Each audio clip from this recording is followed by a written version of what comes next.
she'll listen closely. When darkness wraps the world and dreams begin to stir, you've arrived at the right place. Welcome to Between Dreams and Shadows, the sanctuary of stories that live between sleep and the unknown. Here, every tale is more than a story. It's a portal to hidden worlds, forgotten secrets, whispers from beyond, and shadows that speak as your eyes begin to close. If you're drawn to mysteries, haunting legends, and stories that send shivers down your spine, this channel is your new nighttime ritual. Before we begin, I invite you to become part of this growing nightbound community. Subscribe now and turn on the notification bell so you never miss a tale. New stories drop regularly, always under the veil of night. Like this video if you enjoy that chill before sleep. It helps this channel grow and lets me bring you deeper, darker stories. Drop a comment below. Have you ever had a strange dream? Or felt something watching in the dark?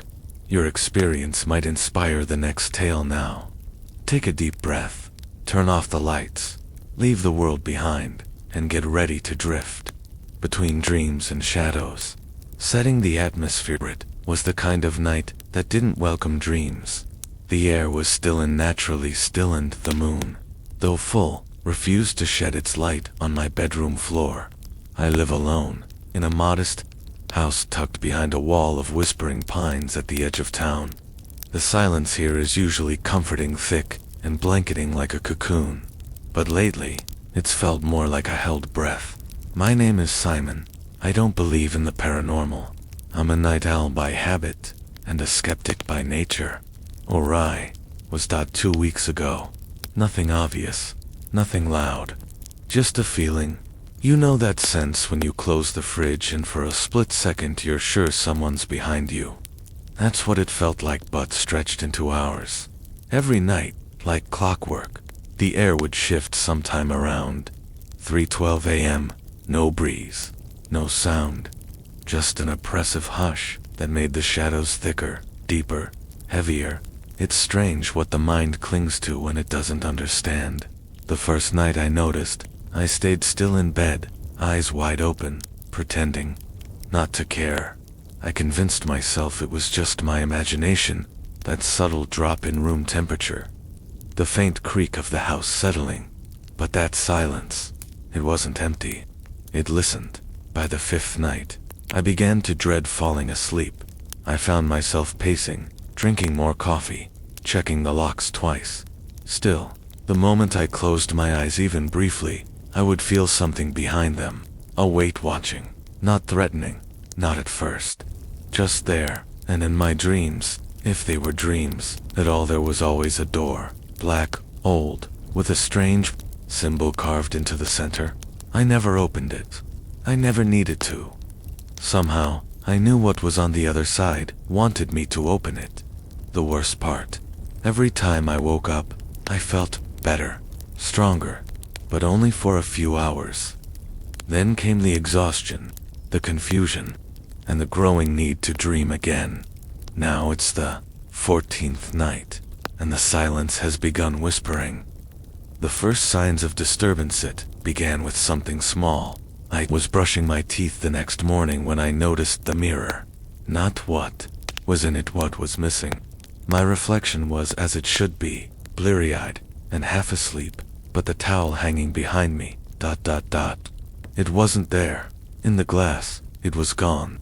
When I turned around, it was exactly where it should be, folded neatly. On the rack, I blinked hard. Maybe I was just tired.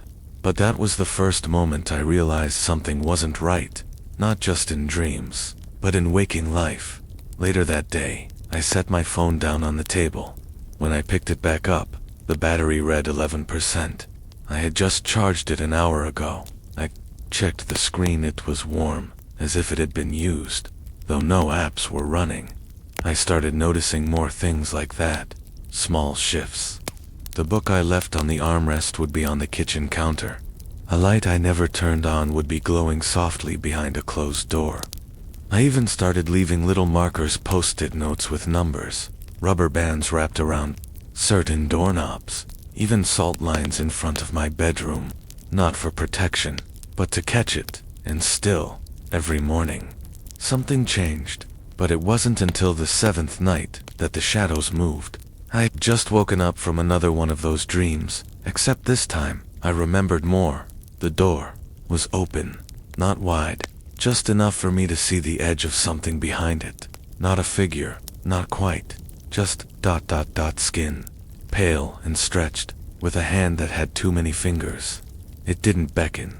It simply stood there, as if it had all the time in the world, watching when I jolted awake, heart hammering. The room was bathed in moonlight. The salt line was still there, undisturbed. But then, slowly, I watched as my closet door shifted, slightly open. I stared at it for a full minute, breath shallow. Then I saw the shadow. It wasn't mine. It crawled across the floor, just a sliver, independent from any light source. It moved slow, deliberate, almost curious. I froze, afraid to blink, afraid it might notice. When I finally moved, just enough to flip on the bedside lamp, it vanished. Not like it fled, more like it had never been there at all. And that was the moment I began questioning if the house was truly mine. If it had always been this way. Maybe I had never noticed before. Maybe sleep had simply blinded me to what lived here. Or maybe the deal I made in my dream had started taking shape. The sound that shouldn't exist, the first time I heard it. I thought it was the wind. It came around 3 a.m., that cursed hour when silence grows thick enough to be cut. A soft hum, rising, like breath, through a crack in the wall. Not mechanical, not natural. It was aware. I sat up in bed, straining to catch it. The hum didn't waver. It pulsated, low and rhythmic, like it had purpose, as if it was tuning itself to me, and then barely, just once it whispered my name, Simon. Simon. I threw the blanket off and turned on every light I could. Nothing, no source. No phone, no speaker, no TV left on. But when I stood still, holding my breath, I could feel the vibration under my feet. Not from below but inside the walls. I didn't sleep that night. Instead, I sat in the living room with every light burning, waiting. At 4:17 a.m., the hum stopped. Just like that. It didn't fade. It cut off, mid-breath. The next morning, I checked the walls. Every outlet, every vent. I even knocked along the floorboards like I expected some hidden cavity to knock back. Nothing. The house held its secrets well, but I wasn't alone. That evening, the hum returned, except this time it came with a voice. Low, indistinct murmurs. A conversation just beyond the wall. Not English. Not anything I could understand. Yet still, a pattern, like a chant being whispered just for me.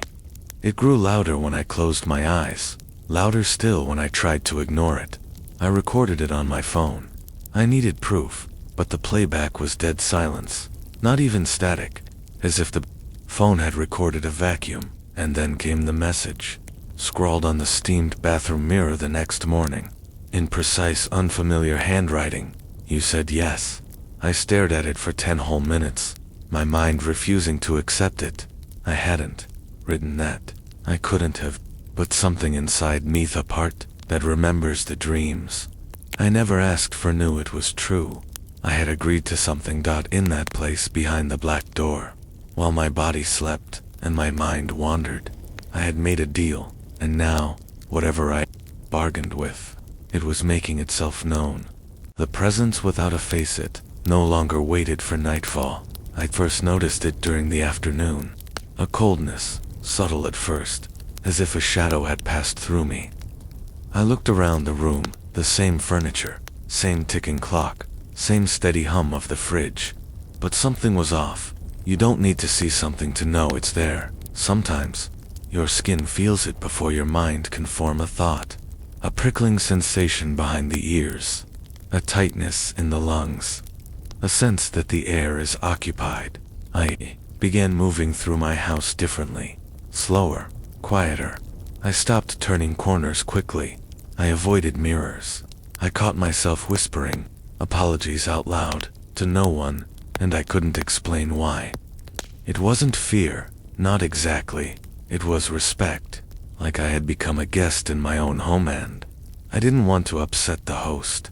Objects started shifting in ways I couldn't write off. A spoon I'd set down carefully on the kitchen counter would spin in place just once, then stop dead. Curtains would sway gently when no window was open. A pencil rolled off the table and stood upright on the floor. Once, I watched a picture frame slowly tilt on the wall until it fell. The photo inside the one of my parents landed face down. The glass didn't break, but there was a smudge on it, a long, narrow smear as if something had touched it from the inside. Still, I hadn't seen it, not truly, but I felt it. At night, especially when I lay in bed and closed my eyes, the feeling intensified. Not just a presence, but a focus, as if something without shape or mass had curled up just beside me, watching, breathing slowly, though it had no lungs. I even tried speaking to it. "Are you real?" I whispered into the dark. No answer, just the tick of the old wall clock. But when I woke the next morning, there were 3 words carved faintly into the wooden headboard above me. Not anymore alone. Not anymore. That wording haunts me. It didn't say you're not alone. It implied that we both weren't. That it, too, had once been isolated. That it had been waiting for me, and worse, that now we were bound. The unspoken warning, the patterns, became undeniable. It was no longer a series of strange events. Sit was a language, one I wasn't fluent in, but had begun to recognize. Every movement, every noise, every shifting object was intentional. The house had become a giant puzzle box, and something inside was trying to speak through it. Not to frighten me. No, it had moved past intimidation. This was instructional. A slow, careful unveiling. It began leaving me signs. The first came in the form of repetition. At precisely 3:12 a.m., the same humming returned, but this time accompanied by a tapping 3 slow knocks on the window beside my bed. Tap, tap, tap. I, live on the 2nd floor. The next night, it wasn't the window. It was the hallway. I woke to find all the lights off, save for a single glow spilling from beneath the attic door. I don't go up there. I never go up there. The bulb's been dead for years, yet the light pulsed softly, like a heartbeat. On instinct or something deeper, I walked toward it. I didn't open the door. I simply stood there, waiting. That's when I noticed a smell, ash and lavender, old wood smoke, burnt herbs, faint but unmistakable, like something sacred had been scorched in secrecy. Then I heard it. A whisper, not behind the door, but behind me. Closer. I turned. No one. The next morning, on my nightstand, I found something that hadn't been there before. A coin. Black, smooth, impossibly cold to the touch. There were no markings, no origin, just a weight to it that felt too heavy for its size. The moment I touched it, my vision blurred not outward, but inward. I saw flashes, the black door again, wide open now, a staircase descending into a place without stars, and a figure, thin, standing at the bottom, hands extended, as if to welcome me back. I dropped the coin. When it hit the floor, it didn't bounce. It simply stopped, soundless, final. That was the moment I understood. This wasn't haunting. It was courtship. I was being prepared. The dreams weren't dreams. The noises weren't random. The whispers weren't idle threats. They were invitations. And somehow, somewhere, I had already RSVP'd. The moment of truth. The house no longer pretended to be just a house. Its creaks now sounded like footsteps, low, measured, waiting. The air inside felt denser, like it was, folding in on itself, room by room. Even daylight seemed reluctant to enter. Shadows clung to the corners long after the sun rose, and nothing ever felt quite warm again. But something had changed within me, too. The fear had dulled. Not because I was braver, but because the strangeness had seeped so deeply into my routine that it had begun to feel expected. I moved slower, I spoke less, I stopped reaching out to friends, not because I wanted to isolate, but because their world had started to feel too loud, too unreal. This new world, woven between my sleep and waking life, was quieter, more deliberate, and it watched me, always. That's when the choices began. I started seeing things in persto doors ajar, 2 clocks ticking out of sync, 2 mirrors placed to reflect into each other endlessly. Each time, something in my gut would pulse, a pull in one direction over the other, as though something was testing my instincts, nudging me toward a certain outcome. Then the dreams shifted. No longer was I merely near the black door, I was inside, walking hallways of rusted iron floors that echoed without making a sound, and on the walls, symbols, repeating over and over, like a warning I couldn't yet read. One night, I passed a mirror in that dream world, and saw myself, but the reflection wasn't quite me. The skin was tighter, the eyes darker, the smile too wide. It whispered, "You're almost ready." I didn't sleep the next night, or the one after that, but it didn't matter. Even awake, the dream world bled through. The rusted walls would flicker into the corners of my vision. That whispering hum followed me into the supermarket, the streets, even the library, where I found a book that shouldn't have existed. No title, no author, just one phrase scribbled across every page: "Choose, or it will choose for you." That night, I found the black coin again, right where I'd left it. Only now, a second one sat beside it, silver, warm to the touch. I didn't know what either represented, but I knew what I felt. The black one hummed, a soft resonant vibration through my fingertips, as if it was glad to be held again. And suddenly, I understood. The deal I'd made it wasn't a one-time exchange. It was an ongoing offer, a path, a transformation. But only if I kept saying yes, only if I chose again, and again, and again. And now, I had reached the final choice. Turn away from the shadows, close the door forever, and live with the hollow echo of curiosity. Or open it, completely, and let whatever waited fully in. I stood there, coin in each hand, the walls breathing softly around me, and I asked the silence, "Is this what you wanted?" From somewhere behind me, so close I could feel it on my neck, came the answer, "Yes." The inevitability of darkness I chose. I don't remember dropping the silver coin. I only remember the cold weight of the black one pressing into my palm, pulsing like a second heartbeat. The moment it touched my skin, the air around me shifted. No gust, no thunder, just an absence, as if something had been holding its breath, and finally exhaled. The walls sighed, and then every light in the house died at once. Not a flicker gone, as if they were never wired to begin with. The hum returned, stronger now, deeper. It felt closer. It vibrated in my chest, behind my eyes. The walls didn't just breathe anymore. They watched. Then came the sound of something descending the stairs, step by step, slow, deliberate, not heavy, not light, not human. I wanted to move. I wanted to scream, but I couldn't. My body didn't freeze in fear, it surrendered in recognition, like an instinct so old and buried had just surfaced. Whatever was coming down the stairs, I had met it before, and it had waited long enough. The footsteps stopped outside my door. No knock, no creak, just a stillness that pressed against the wood like a storm trying to be patient. I spoke, barely a whisper. "Come in." The door didn't open. It peeled silently, as if reality was being drawn back like old wallpaper. And the space beyond it wasn't another room, but somewhere else entirely. Darkness, not the absence of light, but the presence of something blacker than black. It didn't pour in. It reached. A tendril of shadow, barely shaped, coiled through the air like smoke with memory. It touched my arm, and the cold was inside me.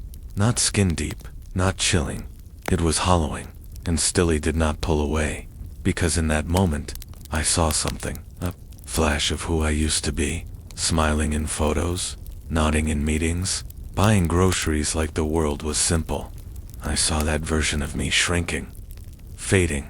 He didn't belong anymore. The figure stepped through. No face, just the suggestion of a head, a body, arms that split into too many fingers.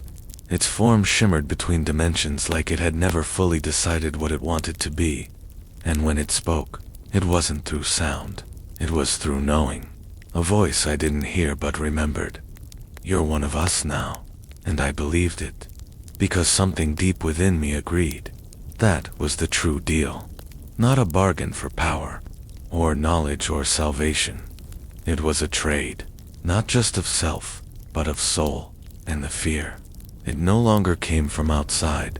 It lived inside me now, quiet, still, patient. The fear that stays. People think fear disappears when you face it. It dones, it learns, it adapts. It nestles itself into your routines, shaping itself around the things you no longer question. It doesn't roar or scream. It whispers. And in time, it becomes ... familiar. I live normally now. I return calls. I shop. I smile at the neighbors. They say I seem more grounded lately, calmer.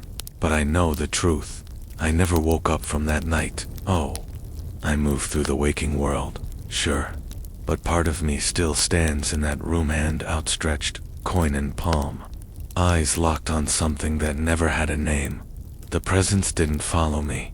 It merged with me. Every mirror I pass catches a flicker too slow to vanish. Sometimes I hear my name called in my own voice, seconds before I speak. Clocks tick a beat too fast when I enter the room, and shadows stretch toward me instead of away. I never dream anymore, or rather I don't need to. The space behind the black door is with me now, stitched into the seams of reality. It's subtle. That's the real horror. Nothing explodes, nothing screams. Life continues, just slightly off dash key. And deep down, I know. This was never about torment. It was about transformation. It wanted a voice in this world, and I was willing. People ask if I'm afraid. I tell them no. That fear was the price I paid to learn the truth. But the truth is ... Sometimes I wake up sitting upright, with my eyes already open. Sometimes I find objects in my home. I don't remember buying books with blank covers, clocks that don't tell time, photos with faces I don't recognize. And sometimes just before dawn I hear it whisper again. Not to call me, but to ask, "Are you ready for the next step?" I don't answer, because some fears aren't meant to be spoken aloud. Some are meant to live, and mine, it never left. It waits patient and smiling beneath my skin. Could you sleep after hearing this? What do you think I really invited into my life that night, and was it ever just a dream? Let me know the part that disturbed you the most in the comments. And if you dare, stay up for one more tale before sleep finds you, because once it does, you never know who or what might be waiting behind your dreams.